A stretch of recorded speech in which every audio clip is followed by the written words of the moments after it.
అసలు ఎన్ని తింటున్నామా అని లెక్క లేకుండా తినే ఈ మైసూర్ బోండా హోటల్కి వెళ్ళి తినాల్సిన అవసరం లేదు. పర్ఫెక్ట్ మైసూర్ బోండా ఇంట్లోనే ప్రిపేర్ చేసుకోవచ్చు. పిండి పిండి లేకుండా లోపల సాఫ్ట్గా బయట క్రిస్పీగా ఎలా ప్రిపేర్ చేసుకోవాలో ఈ వీడియోలో చూసేయండి. ముందుగా ఒక కప్పు పుల్లటి పెరుగు వేసుకొని ఇందులో ఒక టేబుల్ స్పూన్ బేకింగ్ సోడా వేసేసుకొని బాగా బీట్ చేయాలి.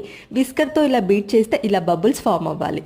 ఏ కప్పుతో అయితే పెరుగు తీసుకున్నామో అదే కప్పుతో ఒక కప్పు మైదా పిండి, టేబుల్ స్పూన్ ఆయిల్ వేసేసుకొని పిండి బాగా మిక్స్ చేసుకోవాలి. కన్సిస్టెన్సీ మరీ లూజ్గా అనిపిస్తే ఇందులోనే ఇంకో 2 టేబుల్ స్పూన్లు బియ్య పిండి లేదా మైదా పిండి ఏదైనా యాడ్ చేసుకోవచ్చు.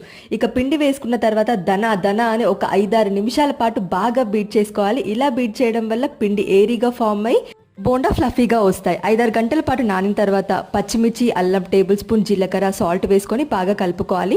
బాగా వేడిగా ఉన్న ఆయిల్లో పుచ్చుకొని బోండా చేయి తడిపి వేసేసుకోవాలి. ఇలా రౌండ్ బాల్స్గా వేసిన తర్వాత లో ఫ్లేమ్లో పెట్టి మంచి రంగు వచ్చేంత వరకు ఫ్రై చేసుకుంటే బోండా రెడీ. మరి మీరు ట్రై చేస్తారా ఈ నోరూరించే